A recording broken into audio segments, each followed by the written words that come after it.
Bitcoin has failed before, and then it gets fixed because it's open source. In the worst case scenario, I still don't think Bitcoin's dead. I think that lots of people learn a tough lesson about how disgusting the internet is, and we fix the software. Are people really going to risk 20 years in prison or whatever on a public ledger? Like, is that going to grow to be such a problem that it's really an attack vector for regulators or government? It only takes one, I suppose. I don't think the governance over knots is inherently better than the governance over Bitcoin Core. You've got BlackRock in the game. They've got skin in the game now. You've got Fidelity. You've got all these big institutions. Overnight, the Treasury Department of the United States could actually put the whole Bitcoin network on an OFAC sanctions list, and every U.S. person and related entity is banned from using Bitcoin.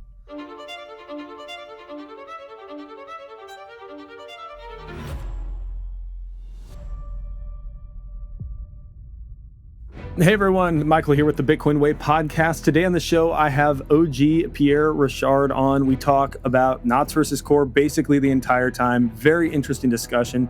He sort of hates on both sides and appreciates the different benefits that he sees them bring. If you're trying to sort through this, I think this will be a very beneficial episode for you. Hey everyone, like I said in the intro, I've got Pierre here with me. Pierre, welcome to the Bitcoin Way podcast. Hey, thanks for having me on.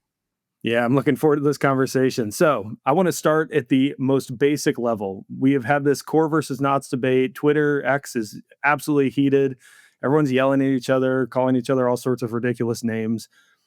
I think probably you would be a very helpful person to have explain at the most basic level, what is the change being pushed into Core 30 that so many opponents are frustrated about?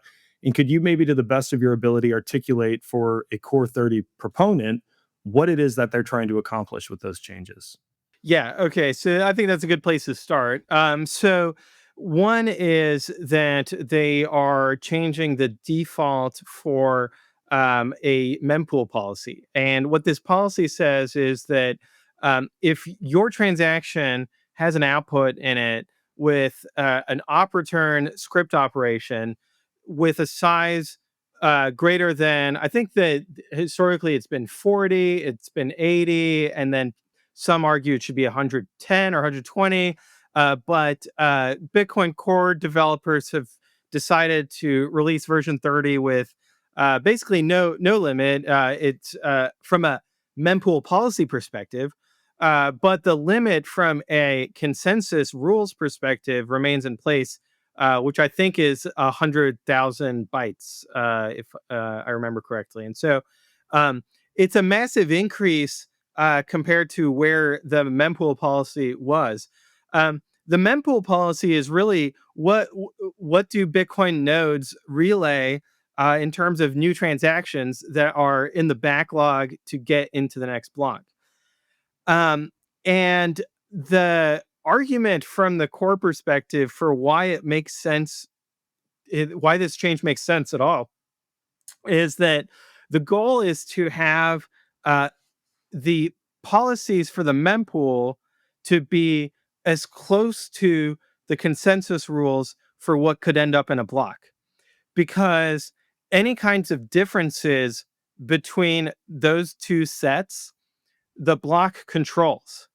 Meaning that if there's a transaction that is in a block that is not in your mempool, your node will actually verify that transaction, and if it's valid, allow it to be included in the block, even though it was not in your mempool at that point. And so from the developer's perspective, who are really focused on minimizing latency for the network and really, maximizing the effectiveness of fee estimation, which depends on the backlog of transactions, and that has to be predictive of what will be in the next block in order to be accurate. And so that's where, from first principles, they argue that it's really important for those two things, those two sets, to be as closely overlapped as possible: consensus rules and mempool policy. So I think that the challenge here is that there's a lot of contention over what I would argue would be that can be true, and the direction should be in the opposite way, that consensus rules get closer to mempool policy. And personally, I would go even further and argue that there should be a soft fork to remove op return entirely. Now, for a whole host of reasons, my position does not have sufficient support to get a soft fork through. You would need, I would argue, you would need really, 95% rough consensus to get what I'm asking for. And so then in my mind, the question is, in the absence of that rough consensus, what is the power that mempool operators have relative to consensus rules? Um, I think that the knots camp is that if you get enough nodes running knots, and well, let's say all the nodes ran knots, then the miners would actually be really limited in their ability to include op returns, large op returns, right? Because I don't believe knots lowers the default to 0. I think Um, it's like 40. I think it's yeah. 40. So it would make it such that if you wanted to have a transaction that has more than 40 bytes in it, you would have to go directly to the mining pool and they would have to look at it and approve it. And so I think the argument from the Knots perspective is that that would add sufficient friction to the propagation of spam that you would end up with less spam in blocks. It wouldn't be perfect because you could still have, some jerks uh, persuade a mining pool to include 100,000 byte, op return in there. Um, but that's why it's important to have nodes that are filtering out those transactions, is to add friction and to marginally decrease kind of the amount of op returns. The then the response from the core side, right, from playing this out, and hopefully I'm steel manning both sides here, and we'll try to get to a synthesis at some point. Um, is that really the problem is that when you look at the amount of spam that has been going into blocks, it hasn't really been coming from op returns. It's been coming from inscriptions that are inputs to taproot outputs, and that accidentally, and this is really getting into the controversy, um, there's not as restrictive policies on mempool policies on the size of taproot inputs than there have been on past input types. And so the developers argue that that's okay because actually, if we added restrictions there, then it could close off future um, interesting monetary uses of taproot inputs that so that they don't want to close off. They don't want to close that door just to fight spam. And so the current mempool, V29 of Bitcoin Core does actually relay these inscriptions. And the Knots perspective is, yeah, okay, well that's a bug and that needs to be fixed. That's not a a potential feature in the future. That is very hypothetical at this point. And the furthermore, if if the Bitcoin core developers turn out to be correct, that it actually is useful to have large taproot inputs, then you could modify the mempool policy to take that into account. Because mempool policy is far more malleable than consensus rules. You can change them kind of willy nilly, as Knots has proven, and also there's another implementation, Knobs with a B, that is optimized for like just being able to configure everything about your node. Um, so yeah, I don't know if that provides a helpful overview. I think that okay, so fundamentally the challenge here is that you have to wonder when there's a consensus change that doesn't have consensus, to what extent can mempool policy patch things up? Um, Peter Todd has gone in the opposite direction with his software Libra Relay, which basically says our mempool policy is to not have a mempool policy. And anything that's within consensus rules is fine, which means that anybody who wants to spam with op return could go use Libra Relay and be able to funnel spam into mining pool blocks. Um, so yeah, I happy to hear your thoughts or questions or where we can go with this. So, to what extent do you think the core's patch in removing op return could actually benefit preventing spam in terms of like these out of band transactions? Like, I don't know how much friction filters create to prevent people from going directly to the miners and bypassing the network of nodes. Is that reasonable for them to assume or to imagine, or is it already happening to a significant degree? Well, I don't think it is already happening because of preferential peering, where the mining pools want to connect to nodes that match up with their own policies. And so they wouldn't necessarily connect to NOTS nodes. And so, really, you'd have to get to a very large market share. uh, I've heard different numbers thrown around from like 80% to 99% to 100%, um, in order to effectively surround the mining pools with nodes that only relay um, small op returns. And that, absent that,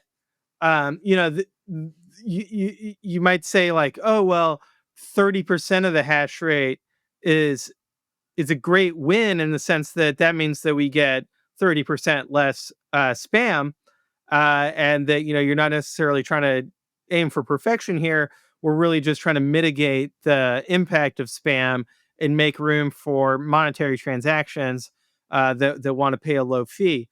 Um, so ultimately, in order to be 100% successful, Knots would have to have 100% market share, and that at that point, it's like, why not do a soft fork, right? If you have 100% market share. So describe for me, why would your I know this isn't like a formal proposal that you've made, or at least I don't think it is, a soft fork.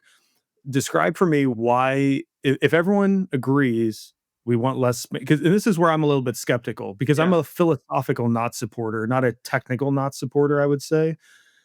If everyone agrees we don't want spam on the network, we're just trying to make it less harmful and put it, have it not return versus, then why wouldn't a soft fork? If everyone was being honest about that, why wouldn't a soft fork be palatable for 95% of users? Yeah, it would be. I mean, I think people have uh, good faith misunderstandings about the value of op return and of, honestly, scripting programmability in Bitcoin in general. And this really goes back to the debate about, like, where does Bitcoin's value come from? And there has always been within Bitcoin a view about the utility, right? It's about the utility of the cryptography and of all of this, that you can make smart contracts. A lot of those people left to start Ethereum because they couldn't get the opportunity increase at the time. Um, and then the debate was about, oh, well, it's the utility of payments, right? So that's why we need to have big blocks. And then a lot of those people left with the block size war, and they went to Bitcoin Cash. Um, and then it's now a question of, with the current user base, do we have enough people who entirely reject the utility argument, such that we get to that consensus on a soft fork? And I don't think that's the case. When I look at the community, when I look at the holders of Bitcoin, in fact, I'd argue the holders of Bitcoin themselves are the worst for this, because so many altcoiners hold 80% Bitcoin, right? And so they believe in, like, the utility thesis, more than anyone else. So, and then the miners as well. I don't think we have consensus there, and the developers either, right? So, um, while there is an echo chamber on Twitter and on podcasts that correctly understands where Bitcoin's value comes from, I don't think it's widespread enough to be able to have a soft fork that decisively says that. It's also because there's a high bar for that kind of soft fork, where in Bitcoin, generally, what we try to accomplish from a technical perspective is forward and backward compatibility. And breaking that kind of compatibility, I think, should have a high bar to it. And so um, I think that removing op return crosses that high bar for me personally. But I understand that given that other people have misguided views about utility, it doesn't cross that high bar. And so that's where, you kind of have to have a level of self awareness of, even though I'm an advocate for this soft fork, I realize that the reasoning for it is sufficiently advanced that I can't expect everyone to agree with me. All I can do is continue to, speak the truth on it, educate folks about it, um, but I think what's not constructive would be to go out there and say, if I don't get my way, Bitcoin is going to fail, right? That Bitcoin's going to collapse. This will destroy Bitcoin.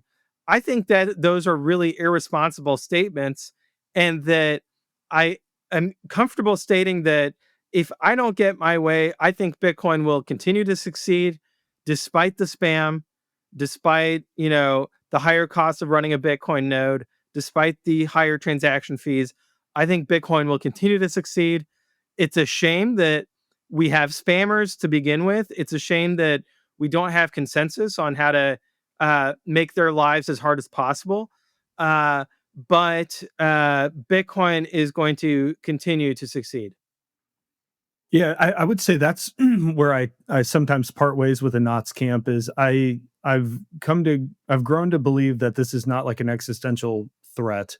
And in talking with some people who are not necessarily pro core, but I mean very frustrated with the Knots side, like the whole CSAM debate, like, is this going to be, are we going to be, just blasted with illegal content, images on the blockchain?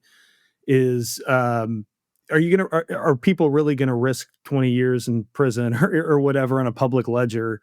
Like, is that going to grow to be such a problem that it's really an attack vector for regulators or government? It only takes one, I suppose, it takes one turd in the pool kind of thing to dirty it. But I can appreciate that it's overblown. And I saw Mechanic, who I generally Well, sorry like to and have a lot interrupt. of respect for. Yeah, yeah, go on. Let's say it's not overblown. Let's say that V30 comes out, the worst happens. There's a press conference with Attorney General Pam Bondi, and she says, we're going to prosecute any Bitcoin node operators that are, relaying this information, whether it's in a block or in a transaction. And the Bitcoin price tanks, to like $1,000 or $100 or whatever it is. Um, I think that that would actually cause there to be 99.9% consensus that we need an immediate soft fork that stops all op returns and literally removes the data, the offending data, in a historical block, and says, a valid Bitcoin node should not download that op return. And, it's just hard coded in there. And uh, everybody apologizes to Luke, and we continue. Like, Bitcoin has failed before, and then it gets fixed because it's open source. And so I think that the anti fragility here, like, we can't ignore that. In the worst case scenario, I still don't think Bitcoin's dead. I think that lots of people learn a tough lesson about how disgusting the internet is, and we fix the software. I think that's sort of where my head's at. It's to the point that you made about like mempool policy being malleable, and I think that the beauty of software is that it's malleable in general. And so in an emergency situation, I think you come up with, I think you're right. Like everyone says, okay, Luke was right. And I don't know if that's actually the case. And I'm not convinced necessarily it's going to be the case. I am. I Yeah. think that uh, price really, especially if it was a violent, not literally violent, but figuratively violent price movement, and a very tense moment, that everybody sobers up a little bit, right? And they take off their silly wizard's costume, and they kind of start thinking a little more rationally. Yeah. So what would you put the odds of an event, maybe not quite as drastic as Pam Bondi coming on, Fox News or Yeah. something? Yeah, less than 1%, because look, today there are ways of putting bad images onto the Bitcoin blockchain, and to my knowledge, there nothing illegal has been put up there that has resulted in increased legal risk for Bitcoin node operators.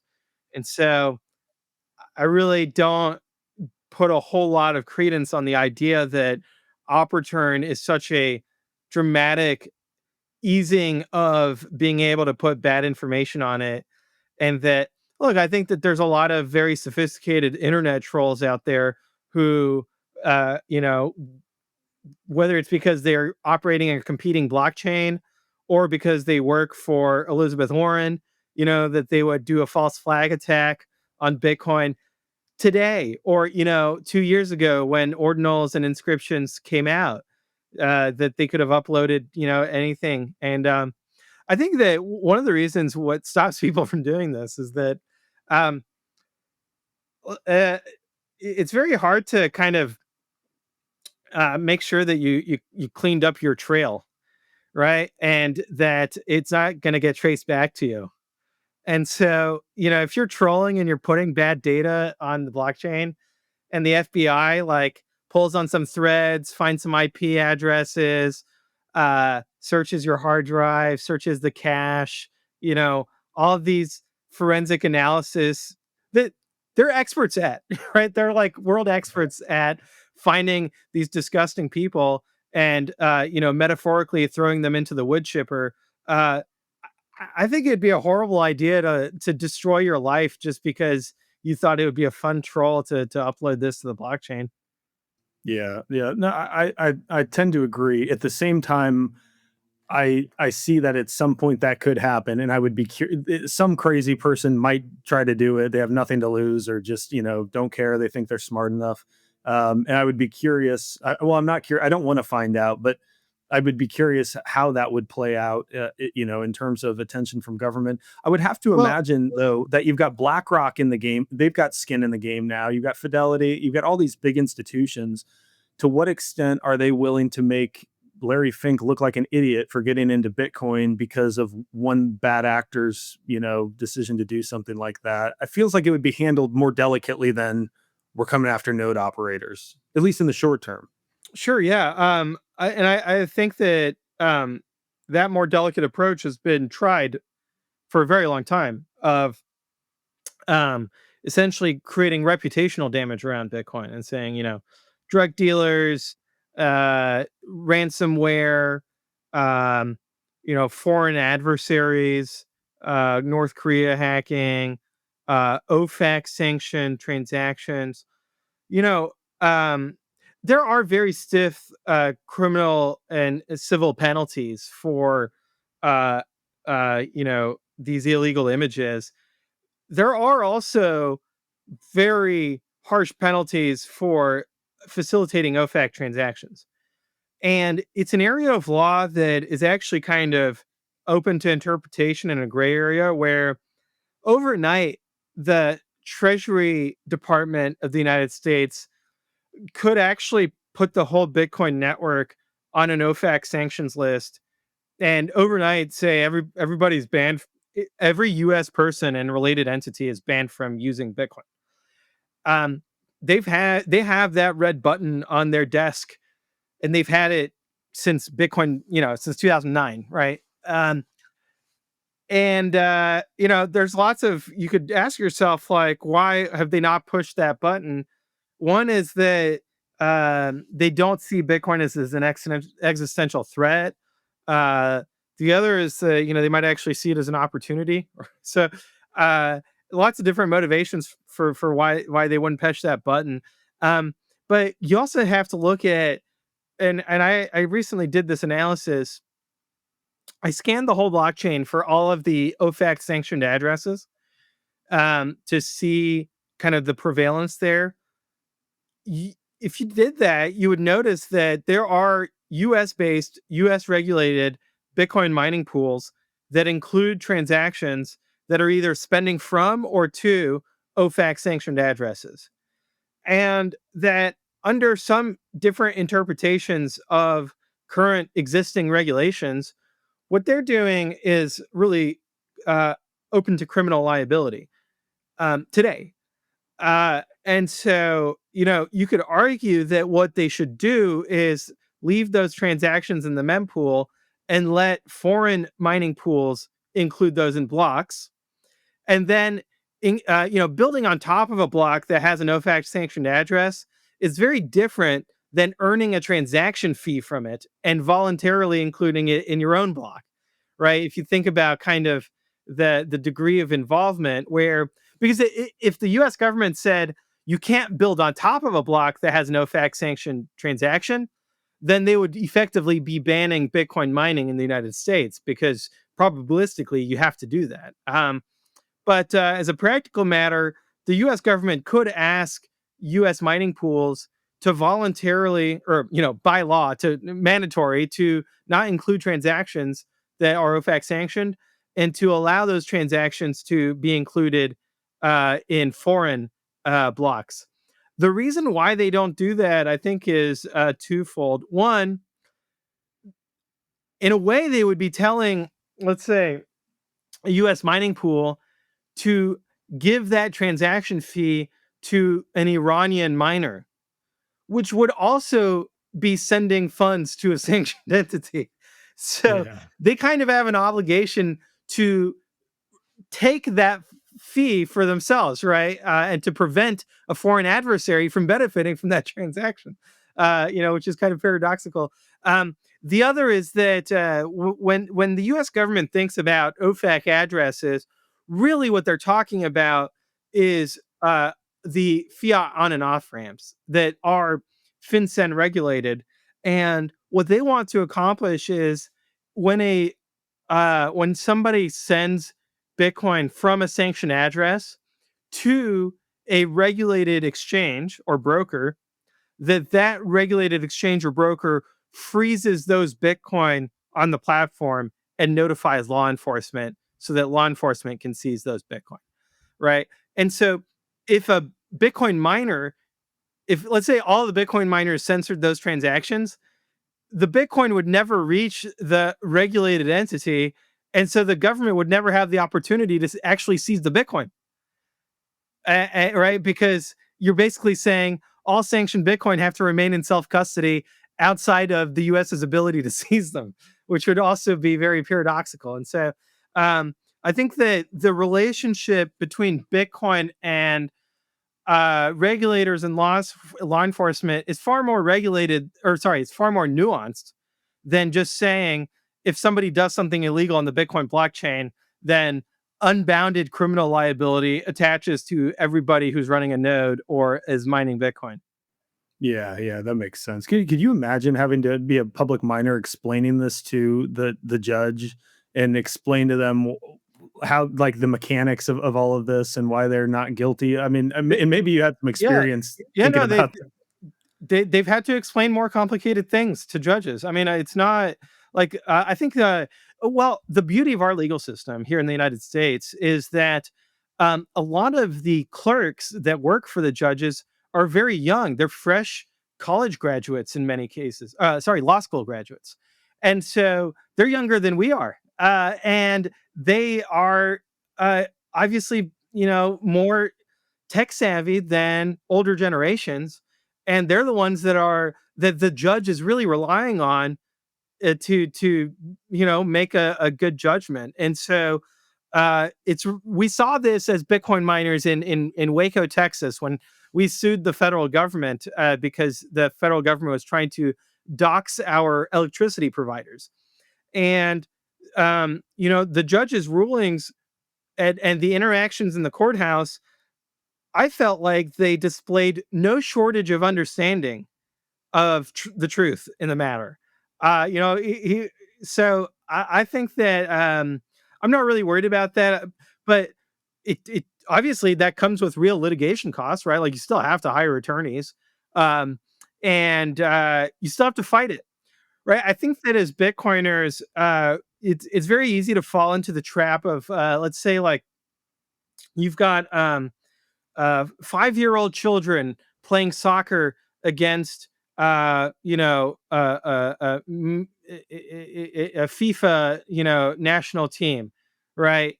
And you know who's going to win, right? You know the FIFA team's going to win against these 5-year-old kids, but the FIFA team still has to play. Right, Yeah. and I think that, like, some Bitcoiners are like, "Oh, we'll just sit on the bench and, like, we're obviously gonna win because we're the FIFA team and they're the 5-year-old kids." And then, like, the 5-year-old kids are scoring goals on them because it's just, you gotta get out on the field and you gotta actually put in some amount of work, and so that's where I think that, what we're gonna see is that as Bitcoin treasury companies and as Bitcoin miners have more and more ability to influence policymaking in Washington, D.C., it really mitigates a lot of these regulatory risks of, well, what happens if a criminal uses the blockchain in this way or that way? Because obviously, if somebody finances a terrorist attack that's catastrophic, a nuclear weapon detonates in New York City and they prove that it was purchased with Bitcoin, that would be uh, a challenging moment for the community, just as much as any other kinds of scenarios that we can cook up in our imaginations. Yeah, no, that makes sense. All right, so back to Knott's Core.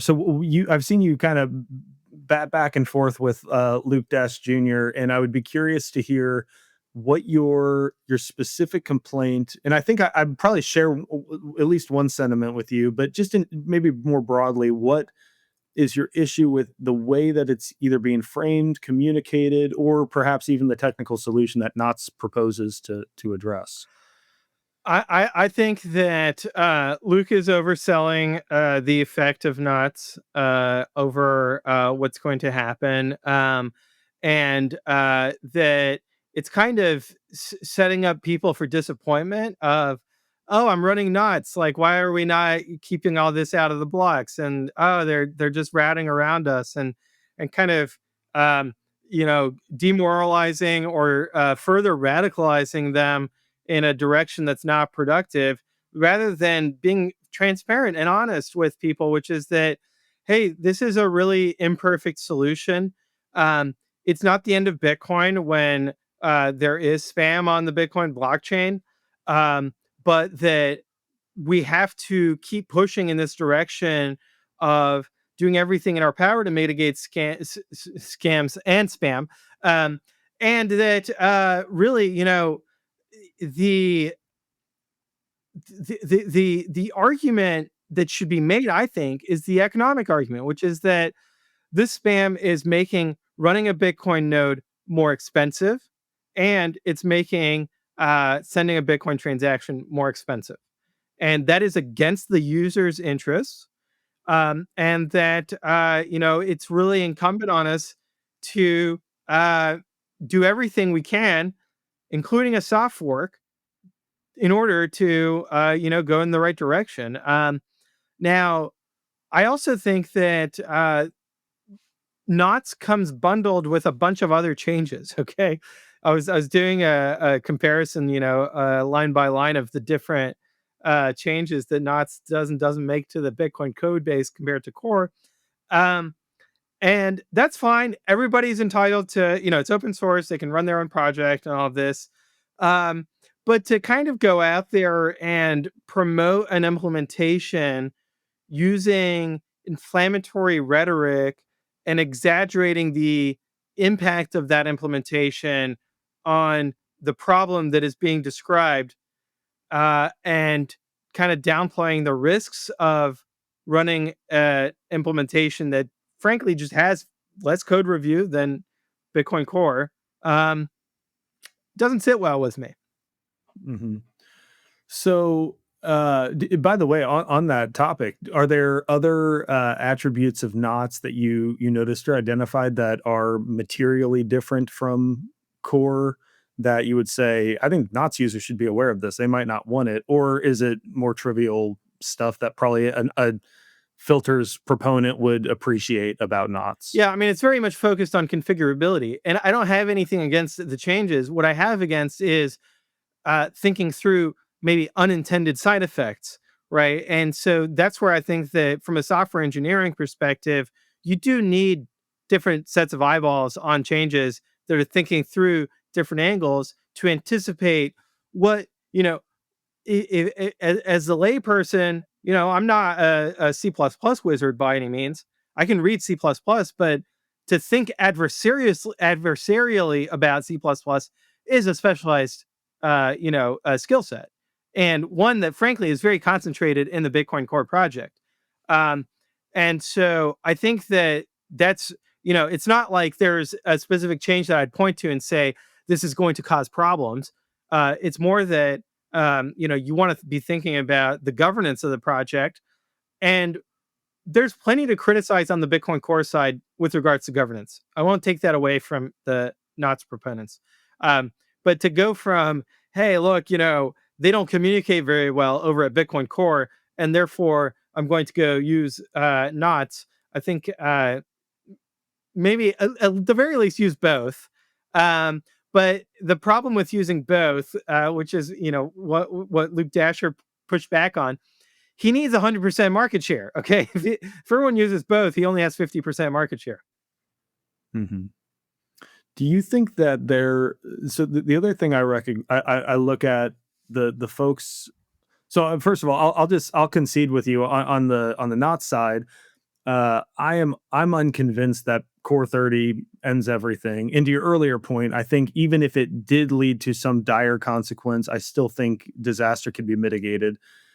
My my frustration as I look at the core side is I see what, without having dug really deep on this, I see what appear to me to potentially be conflicts of interest.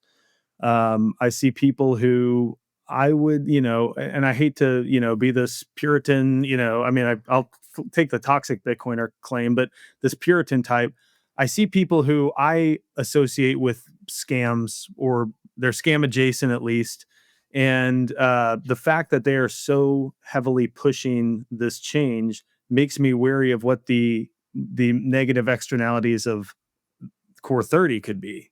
So on the Yeah. opposite side of the coin, is there any validity to my concern, Well, or yeah. am I reading too far into it? So the concern I have with the changing the default is that we've never seen 100,000 byte op return, to my knowledge. Someone can Right. correct me on that. Um, And so it's like, well, what if that just on its own like causes a problem where some path of the code chokes up because that path has never been exercised before, or some combination of things causes a problem, which by definition is unforeseeable, right? Things that I can't even describe what it would be. Otherwise, I would go fix it right now, right? And so I do think that it's a serious risk. The process by which this change came about, to your point, also raises eyebrows, and that I think that what hurts the most in this all of this is that this is like less than 1% of the Bitcoin code base, right? The Bitcoin Core code base is this change. It's just, some lines of code, a handful, compared to many other lines of code that have much more complexity, get much more day to day attention from the developers, right? This kind of mempool policy configuration is kind of, when you compare it to the project to add mempool clustering, um, this is just it's a huge distraction in terms of kind of the overall engineering of the project, and it's highly political. And so um I would argue that some level of prudential judgment on the part of core developers would look at a pull request that messes with mempool policy and ask themselves, like, okay, we can see some marginal benefits that I was talking about earlier, lower latency, better fee estimation, but this is a political hot potato and we're not touching it. And the marginal benefits are not worth us touching it at this time or for the foreseeable future. We'll just leave this pull request open here and go work on things that are not bike shedding, things that actually matter to improving the fundamental quality of the software. Um, that I think requires having layers of management, which does not exist in the open source world, and also comes with its own costs. Right. So if you're developing software at a company, you have product managers that are involved with the business people, with the design teams, the marketing people, the advertising, the CLs, right? All these other constituencies, and they're kind of navigating corporate politics. And the best ones do it on behalf of the engineering team and on behalf of the users, and kind of try to balance those two things. And it's very hard. And so even the best product managers make mistakes. And you could argue that having a product manager involved in an open source project might have more costs than it has benefits. One of the benefits would be avoiding this kind of, acrimony between the user base and the engineers that has developed over the past years. So you're hitting on maybe another aspect of my disillusionment with core, and that is the means of governance. I guess you could maybe summarize it. And I'm curious. I think you've been in Bitcoin about a decade, maybe a little bit longer than a decade, more than I have. So you've seen many iterations, new versions of core. You've seen hard forks. You've seen soft forks.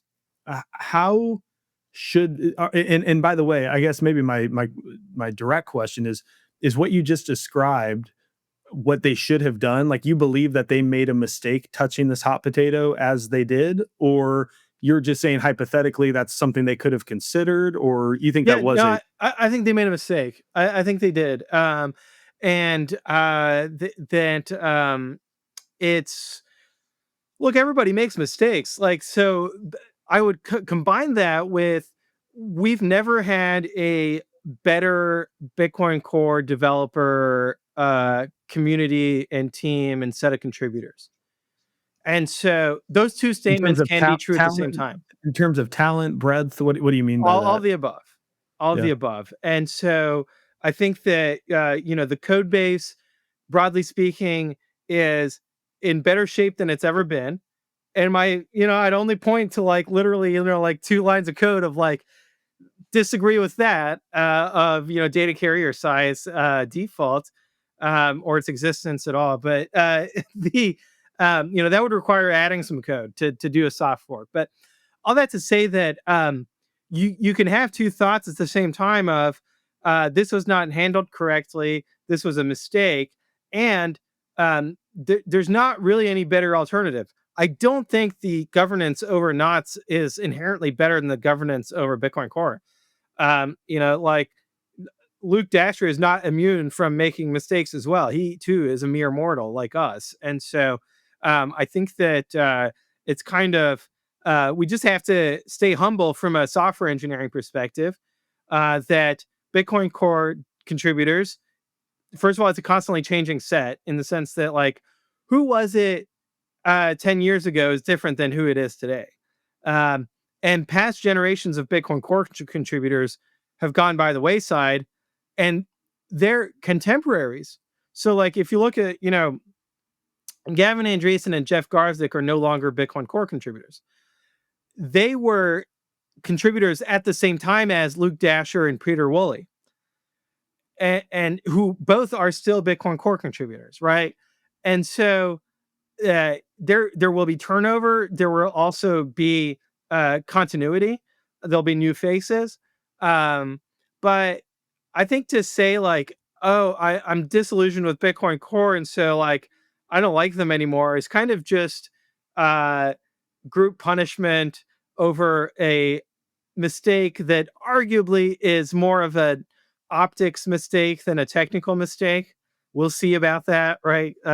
Depending on what happens. But yeah, I think that both sides are right, of the users being frustrated with Bitcoin Core, and the Bitcoin Core developers kind of having what they're optimizing for blind them from kind of the pushback on the user side.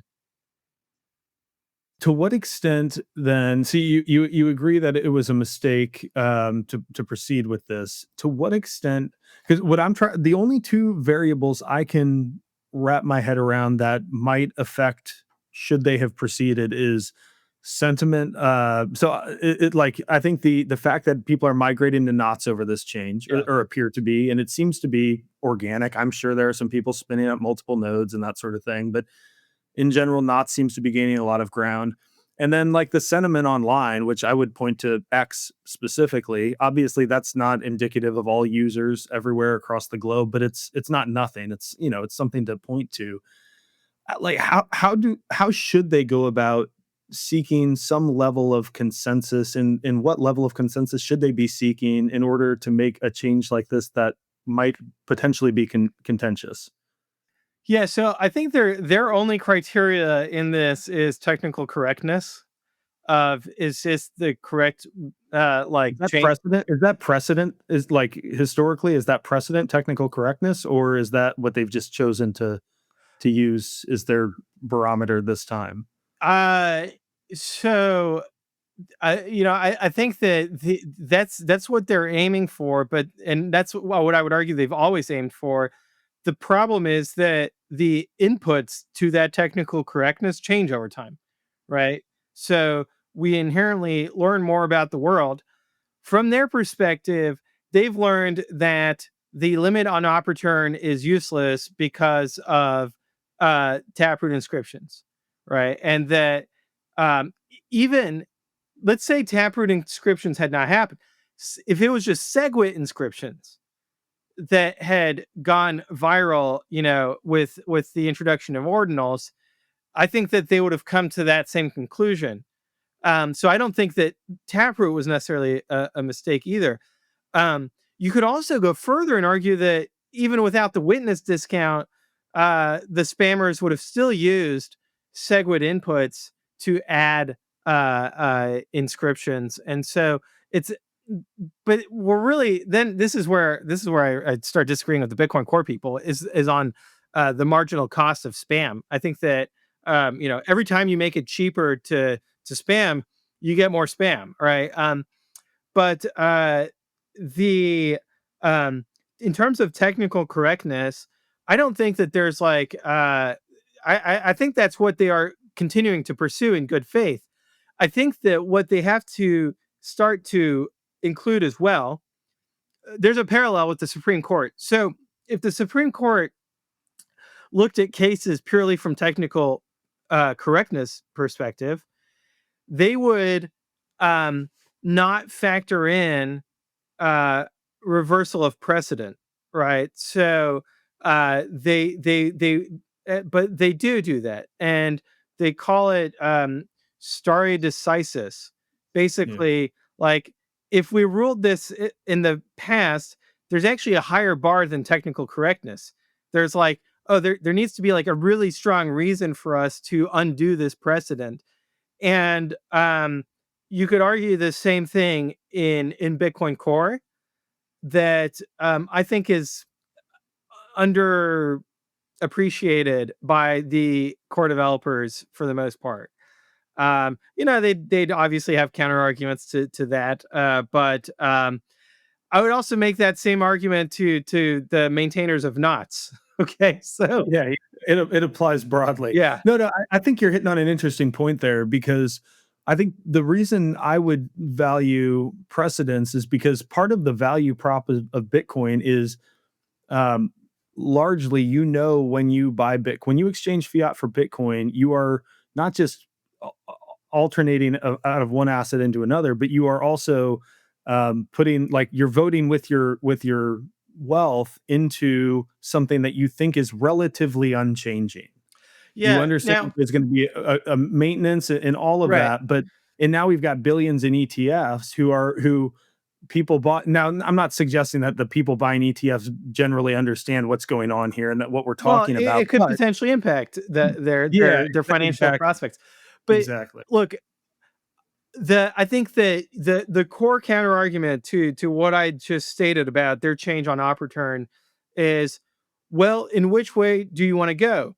Do you want to bring uh, consensus rules closer to mempool policy, which is a bigger break in precedent, right? To say we're gonna, not only because I want to soft fork out op returns, but I also want to soft fork in a limit on the size of inputs to maximize the cost of spam without impacting monetary transactions, because that, I think, is the right thing to do, and I think it's the technically correct thing to do. But it is a much greater upheaval of precedent than uh, going in the opposite direction of changing mempool policy, because mempool policy is much more flexible than consensus policy. And then we have to ask the question of, are they correct in wanting to converge those two sets of consensus rules and mempool policy? I could argue that they are correct in the long term, but they are doing so far too prematurely, and that you would really want to see a lot more uh, activity of people sending transactions directly to miners and not using the public relay network, um, to then come to the conclusion that you need to do something to improve the public relay network. Yeah, yeah. Um, That's sort of how I feel. It feels like a patch for a problem that hasn't really quite but here's manifested. the problem again, in the other direction. The public relay network is kind of a public good.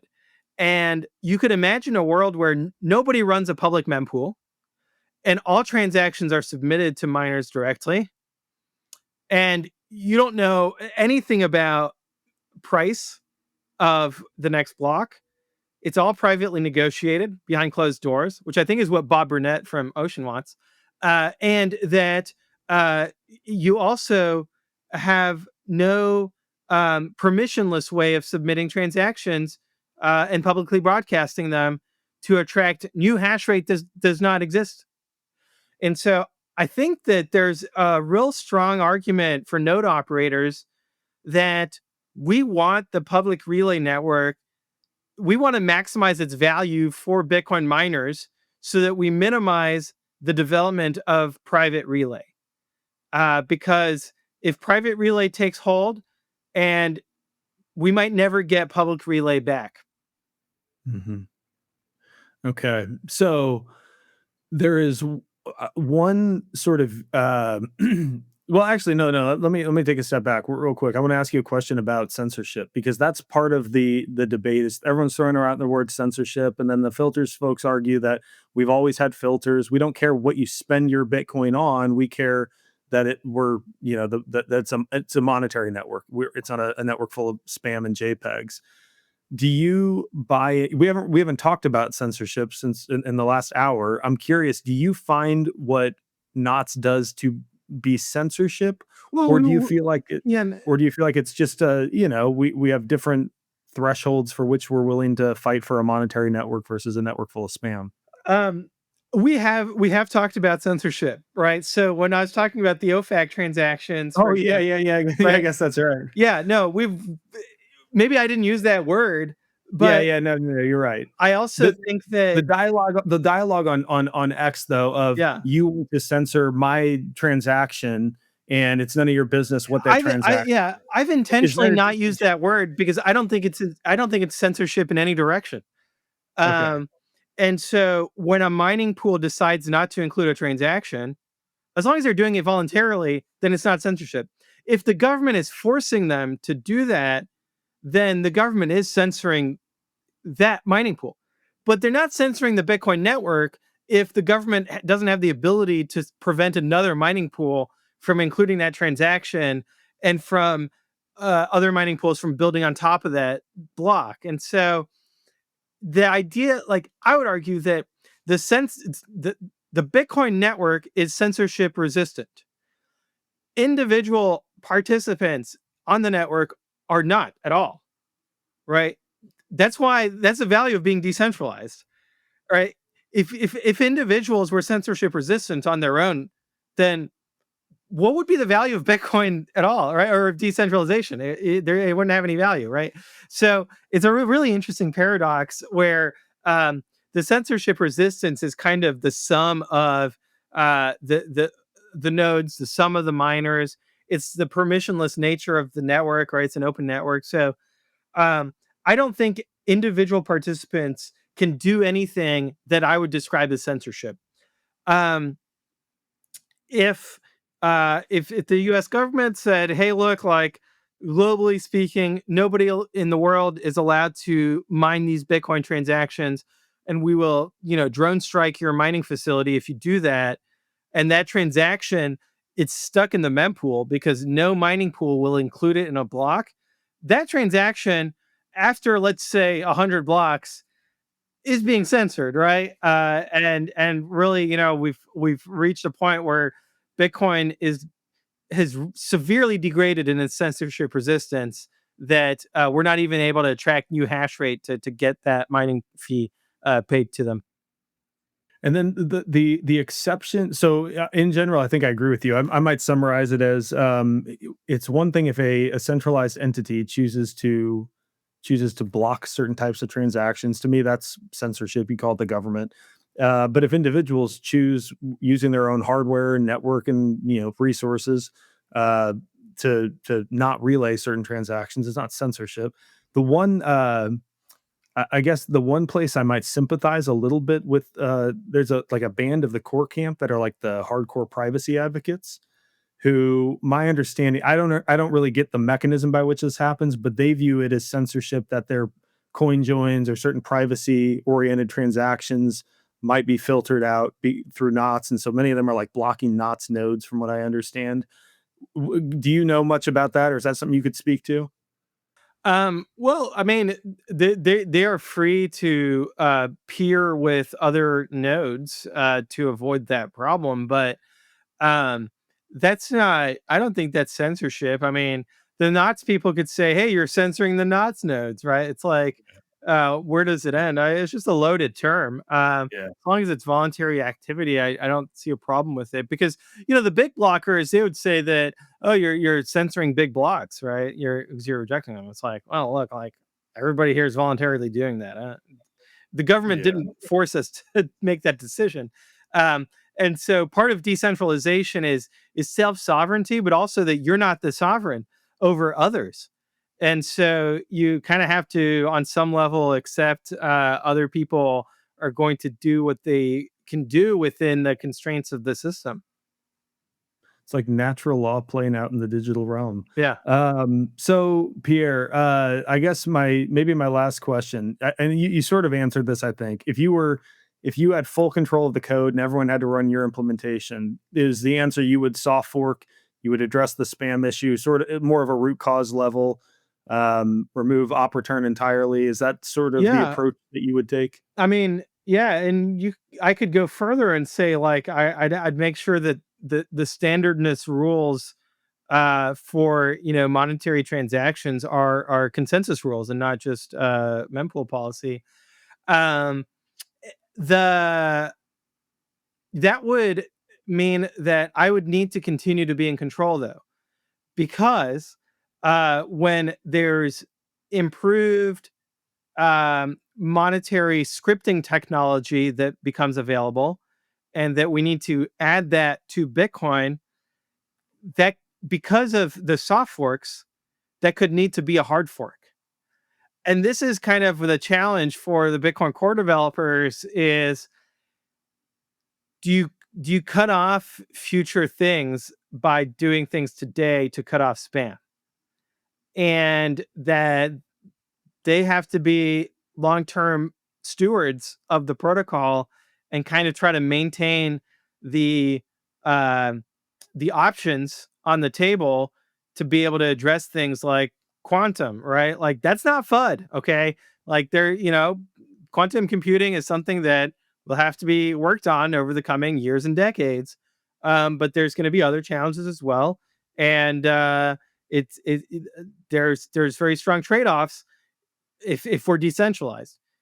If it's Pierre's world where I make all the decisions, we will be able to fix quantum very easily. Okay. So, it's like with a hard fork, because I can do a hard fork because I'm the only one in charge.